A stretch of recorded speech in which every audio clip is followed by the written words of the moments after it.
आगे बढ़ते हैं तो उमेश मिश्रा जी का दूसरा सवाल, और भूमिहार ब्राह्मणों के अस्तित्व पर जो सवाल हमेशा उठता है कि भूमिहार ब्राह्मण नहीं है, भूमिहार ब्राह्मण जो है ब्राह्मण नहीं है, इसको लेकर बहुत महत्वपूर्ण सवाल को आनंद वर्धन जी के साथ जो बहुत ही चिंतन के साथ डिस्कशन किया गया, संवाद का एक क्रम है। उमेश मिश्रा जी के बहुत ही सटीक सवाल, हम उसको आपके बीच रख रहे हैं। उमेश मिश्रा जी का दूसरा और जो आप सभी के बीच में प्रस्तुत कर रहा हूँ आपको। बार बार भूमिहारों के ब्राह्मण अस्मिता पर जो प्रश्न किया जाता है, क्यों किया जाता है सर, थोड़ा सा विस्तार से बताइए। ये प्रश्न आपका बहुत रोचक है और बहुत समुपयुक्त है और समकालीन परिस्थितियों में इसकी व्याख्या भी जरूरी है। देखिए, महाभारत काल में ही शांति पर्व में आप पढ़ेंगे तो ब्राह्मण के दो बड़े वर्ग हैं। एक को निवृत्तमान कहा गया है, एक को प्रवृत्तमान कहा गया है। ब्राह्मणों द्विविधा राजन, ये महाभारत का एक सूत्र माना जा सकता है। और वहां पर ब्राह्मण का एक वर्ग है जो निवृत्तो अहम प्रतिग्रहात कहता है कि मैं प्रतिग्रह से, दान लेने से स्वयं को मुक्त करता हूं। रामायण में भी आपको, जहां वशिष्ठ जी राम से बात कर रहे हैं, तो कहते हैं कि हे राम, अध्ययन, तप और ज्ञान ब्राह्मण की यही सबसे बड़ी निधि है। प्रतिग्रह लेना ब्राह्मणत्व का कोई लक्षण नहीं है। और मैं तो अप्रतिग्रही ब्राह्मण हूं, यानी वशिष्ठ अप्रतिग्रही ब्राह्मण है। तो समाज में आरंभ से अप्रतिग्रही ब्राह्मण, अयाचक ब्राह्मण या राष्ट्र रक्षा, धर्म रक्षा के लिए आयुध धर्म को धारण करना, ये ब्राह्मण की प्रवृत्ति रही है। तो अब एक ऐसी स्थिति आई, कैसी स्थिति आई, इसको बहुत बिहार का जो विद्वत समाज है, भारत का जो विद्वत समाज है, सामाजिक जन है, उनको शायद बहुत गहराई से समझने की जरूरत है। ये प्रश्न सिर्फ भूमिहार ब्राह्मणों का नहीं है।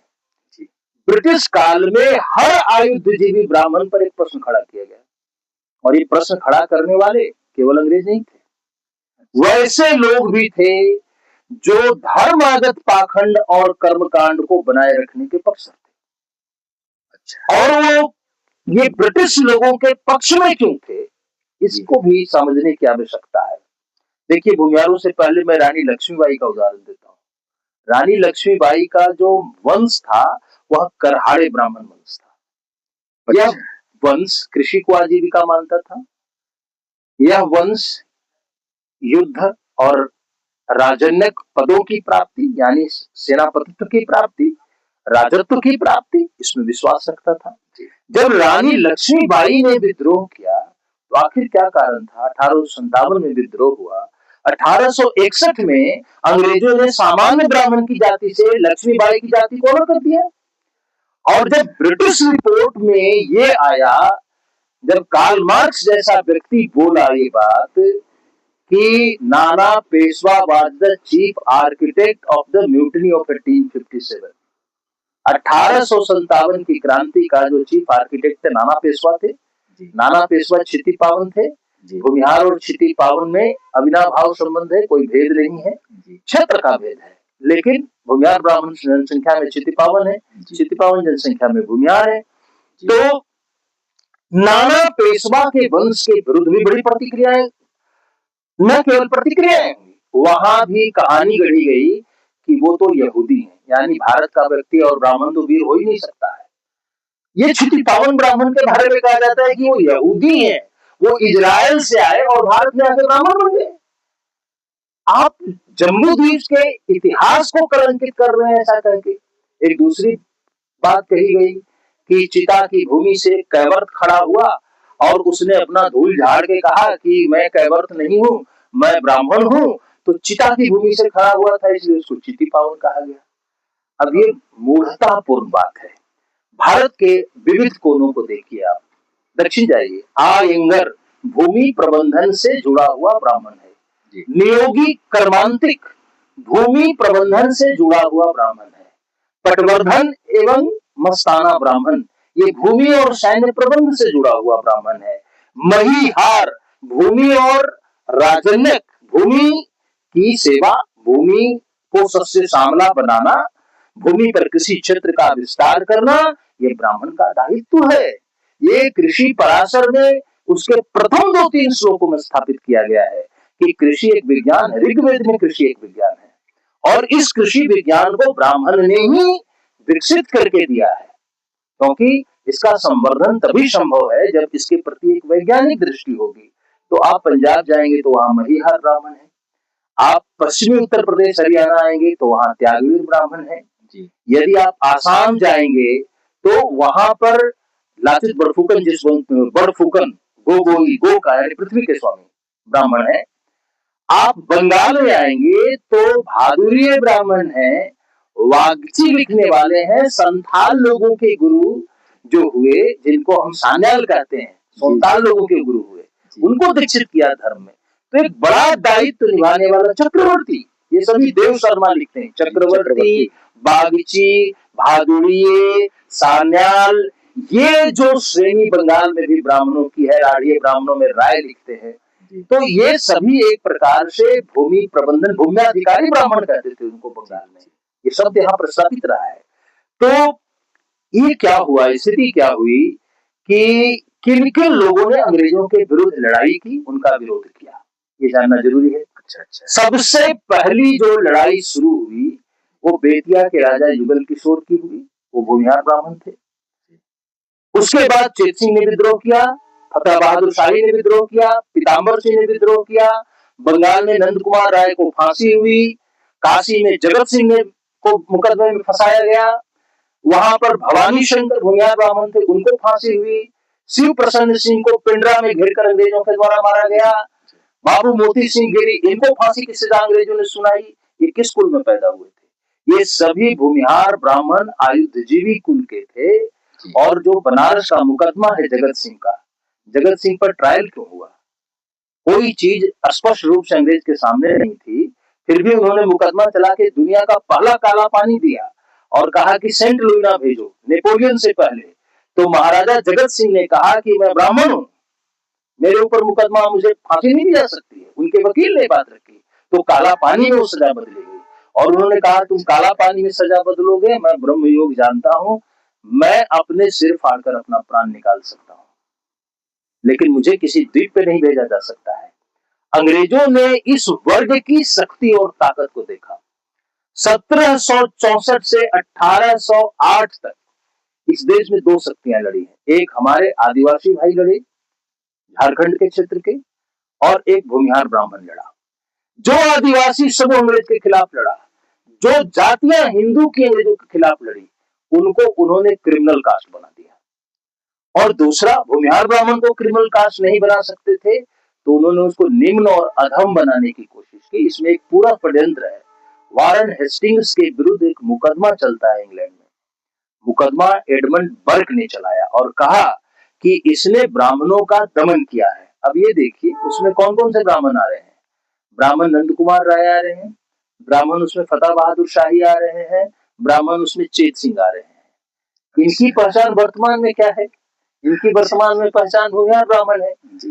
और एडमंड बर्क कह रहा है कि ब्राह्मण स्त्रियों तक का इसने दमन किया है, और इसलिए चेत सिंह जैसे लोगों ने, इसलिए पीताम्बर सिंह जैसे लोगों ने, फतेह बहादुर शाही जैसे लोगों ने विद्रोह किया है, क्योंकि ब्राह्मण समाज का दमन हो रहा है।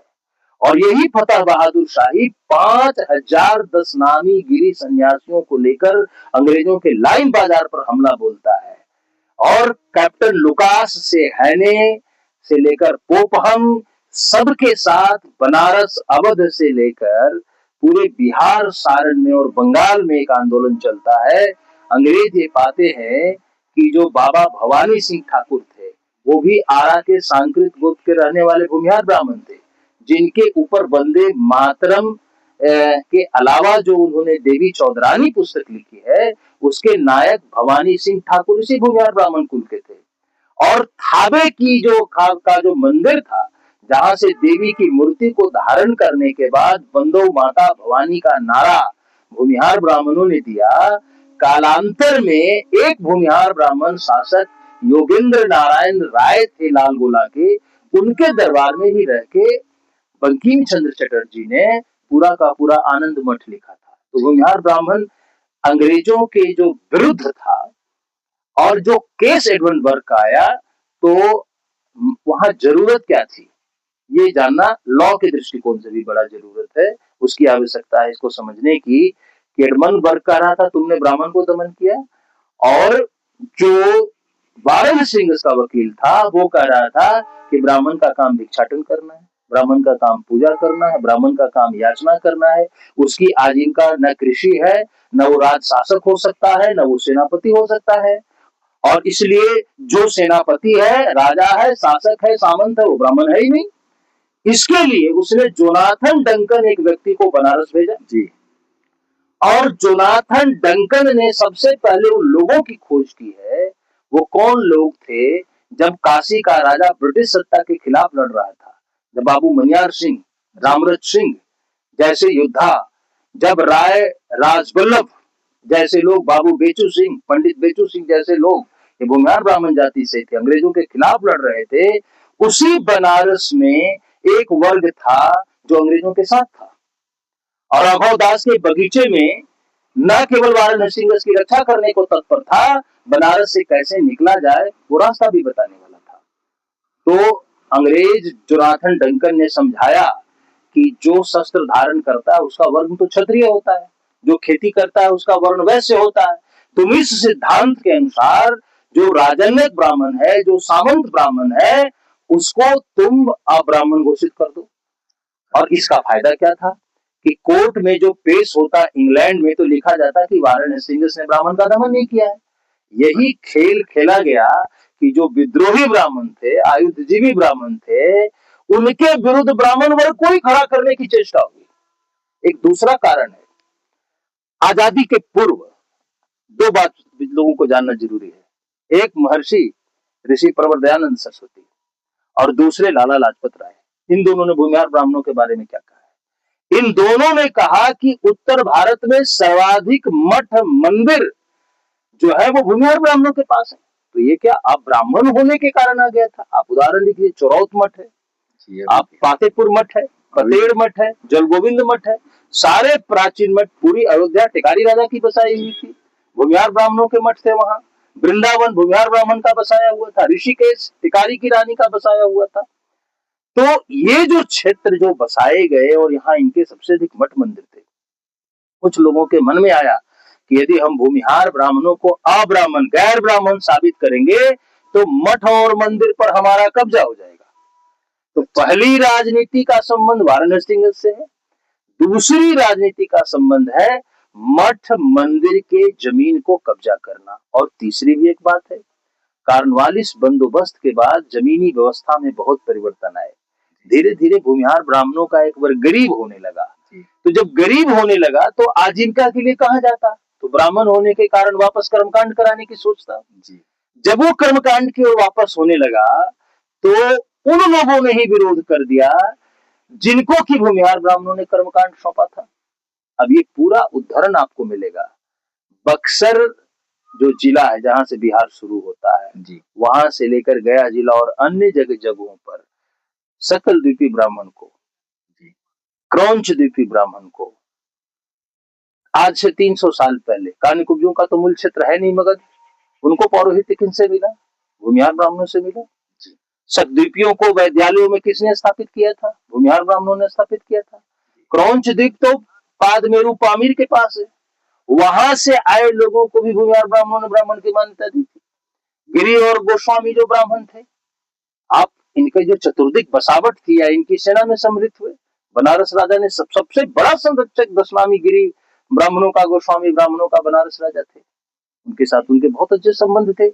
कान्यकुब्ज क्षेत्र से ही टिकारी राजा आए थे, बहेलिया बीघा गांव उन्होंने वाजपेयी को दिया है, अवस्थी परिवारों को दिया है।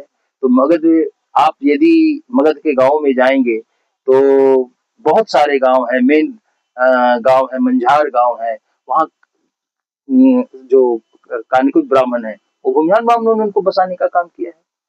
तो बहुत सारे जगहों पे भूमिहारों ने ही इनको कर्मकांड दिया और बसाया। देव का सूर्य मंदिर किसके पास था? एक सरिया भूमिहार ब्राह्मणों के पास था, या खेदा पांडे मयूर भट्ट के वंशजों के पास था। गया का दक्षिणार्क सूर्य मंदिर किसके पास था? भूमिहार ब्राह्मणों के पास था। पंडारक का पूर्णार्क सूर्य मंदिर किसके पास था? भूमिहार ब्राह्मणों के पास था। इन्होंने अन्यान्य ब्राह्मणों को अपने भूमि और धन वैभव के कारण पौरोहित्य करने दिया, पौरोहित्याधिकार इनके पास था। तो जो पौरोहित्य अपना चुके थे उनको ये भय लगने लगा कि भूमिहार ब्राह्मण वापस यदि पौरोहित्य की परंपरा में आता है तो इससे उनको क्षति होगी। इसलिए वो भ्रांति मूलक दुष्प्रचार किया जाने लगा कि वसुतः भूमिहार ब्राह्मण ब्राह्मण नहीं है, लेकिन जो सरकारी दस्तावेज है, जो मंदिरों की परंपरा है, अब काशी विश्वनाथ मंदिर के परिप्रेक्ष्य में सारी जो फाइलें हैं अहिल्याबाई होलकर की जो प्रिजर्व्ड है, उसमें स्पष्ट लिखा हुआ है कि इस तिथि को तारापुर टीकरी गांव के भूमिहार ब्राह्मण की पाद पूजा की है और उन्होंने काशी विश्वनाथ मंदिर का पौरोहित्य सौंपा है, क्योंकि अन्य ब्राह्मण मुगल शक्तियों और इस्लामिक शक्तियों के आक्रमण से भय खा रहे थे। ये बात भी लिखा हुआ है। तो ये तो भूमिहार ब्राह्मण का गौरव का विषय था कि काशी विश्वनाथ के पहले पुजारी हुए अमिताभ भट्टाचार्य, जो कि बहुत बड़े लेखक हुए हैं वाराणसी के, और वो जो थे बहुत बड़े कुल के वो पंडित थे, जगन्नाथ सरस्वती के वंश के थे। उन्होंने पूरा शोध लिखा और उस शोध के आधार पर लिखा कि काशी विश्वनाथ के पुजारी वही थे जो इलाहाबाद के प्रयाग के पंडे हैं, उनकी 13 थातियां और कुल है, वो भी भूमि अग्रहार परंपरा के ब्राह्मण है, उनका विवाह होता रहा है भूमिहार ब्राह्मणों में। गया में जो महतर पंडे हैं, जो पचभैया पंडे हैं, जो गोलावर पंडे हैं, जो कोलकट पंडे हैं और जो मऊआर पंडे हैं, मयूर भट्ट के वंशज हैं, जिनसे पंचमहला वहां कहा जाता है, ये सभी भूमिहार ब्राह्मण वंश के ही।